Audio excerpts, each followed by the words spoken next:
Welcome back to the Daily O, everybody. I'm Griff McClellan, and today we're coming at you live from my dorm room due to the recent ice storm that has taken over Stillwater. All classes have been canceled today as it is quite chilly out there. But I'll let Josh get to you about the weather in just a second.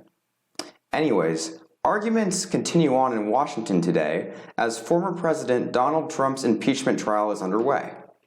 Prosecutors on the case are looking to prove that the former president was not an innocent bystander by the insider-in-chief for the deadly Capitol riots just a few weeks ago. This impeachment trial is expected to be much shorter than Trump's first impeachment, with many House Democrats hoping for a conviction by the end of the week. The CDC has released new research today that found that wearing a cloth mask as opposed to a surgical mask can offer more protection against COVID-19. The CDC also went on to say that for optimal protection, make sure that your mask fits snugly against your face and to choose a mask with at least two layers of protection. Although two masks might be more effective, the CDC said that in the study, they found that at least wearing one mask is better than wearing no masks. So mask up, cowboys, and stay safe out there. Now, we're going to quickly throw it over to Josh, who's going to tell you everything about the weather right after this.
Hi, I'm Will Joyce, the Mayor of Stillwater. As Mayor, it's my responsibility to help develop plans for a variety of resident needs, including roads, emergency services, and utilities. Some of those services are paid for with federal money that the government distributes to states and communities based on Census Bureau data. This is your tax money coming back to our community, but if you or your household aren't counted, we lose nearly $1,200 per person to places like Texas, Kansas, and Arkansas. So help bring that money back to local communities by filling out the 2020 census. This year, it's easy to do. You will receive a postcard in March 2020 with a unique code for your address. Using that code, simply go online, call, or request a paper copy of the census and fill it out. I want to make sure that you and your whole household are counted in the 2020 census. It's important not just to Stillwater, but to all of Payne County. All right, folks, and welcome to the weather portion of the show. I'm Joshua Weisel here in the makeshift Ocali Storm Studios. We're going to be taking a quick look at the weather across the area. We're starting with a weather alert, and that is the hazard for slick spots across campus, across town, just because we have these below freezing temperatures. But before we get into the rest of the forecast, speaking of alerts, here's a look at our active alerts across not only Stillwater, but the state. And a large portion of the state is still under a winter weather advisory until tomorrow afternoon. This does include the Tulsa Metroplex. This includes OKC. This even includes the Metroplex of the Dallas and Fort Worth area down in North Texas, where I'm originally from. So this is affecting a large portion of the South. But for now, they've taken us out of this winter weather advisory because we don't have any active freezing rain or drizzle activity in our area, so we're out of that advisory. But that doesn't mean that you should let your guard down for slick spots on roads and sidewalks.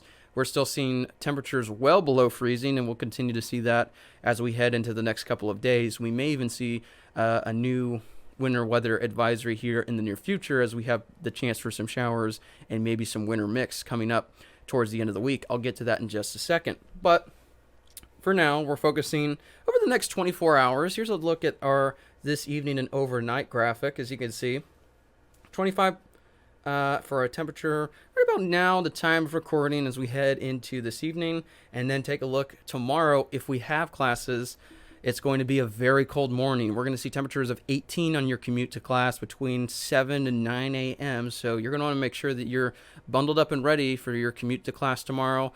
And we could see the potential for more slick spots because we're going to be well below freezing with those temperatures. So make sure before you head out to class tomorrow that you give yourself plenty of time to get to wherever you're going. We're going to get to those weather safety tips here in just a second. But here's a look at the regional forecast for tomorrow. Our high tomorrow is going to be 25 across the area, mostly cloudy skies. Again, bitterly cold across a large portion of the state, even into North Texas, parts of Arkansas and Missouri. And then for Friday, again, there's that potential for maybe a few light showers, light areas of winter precipitation and drizzle across the area that we're going to have to be watching. And the high for now, what we're thinking, will probably be around 20 for that time. And if that plays out, again, bitterly cold temperatures and winter precipitation could lead to some more hazards and slick spots. So that's something that we're going to be watching closely with this forecast over the next 48 hours or so. So here's a look at those winter safety tips across the area. Again, first off, make sure that you bundle up. You're going to want to put on a few extra layers, gloves, beanie, anything to make you warmer if you have to get out. Make sure that you bundle up because you don't want to be in a short sleeve shirt, shorts, or flip-flops in this kind of weather. It's actually dangerous. And also make sure that if you're walking outside, make sure that you're aware of the sidewalk. There is still ice in some areas, so make sure once again that you're walking slowly, give yourself extra time, and that you're just aware of the ice threat. Same for if you're driving. There's some slick spots across not only town but campus, so make sure that you drive with extra caution during this time. But also bridges for driving or walking, you're going to be extra careful on bridges because when you have a bridge and you have air not only going underneath but above, those tend to freeze even faster than most surfaces. So bridges could also lead to hazards. So just be aware of that as well. So here's a look at my extended 10-day forecast. For the 7-day period of the 10-day forecast, we have nothing but below average and below freezing temperatures forecasted for not only highs but lows. And it looks like we're going to see the potential for maybe some precipitation Friday, Saturday, Sunday into Monday, with the best chances being this weekend into the start of next week. Those temperatures for highs look to be in the teens, and we're going to see some lows in the single digits. So this is going to be bitterly cold to dangerously cold as we head into the end of the week. That's when I think we could see maybe more winter weather advisories issued for the area because of more potential hazards that will be associated with that. But don't lose hope. We got some warming up temperatures by the end of the 10-day period. Temperatures will be close to 30 on Friday, and while that sounds low, it will be higher than what it has been the past couple of days, so we got some good news for that. So hopefully we'll see a warming trend in the near future coming up into next week. Stick around for sports coming up right after this.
Welcome back, everybody, to the Daily O. I'm Griff McClellan, and let's dive right into sports.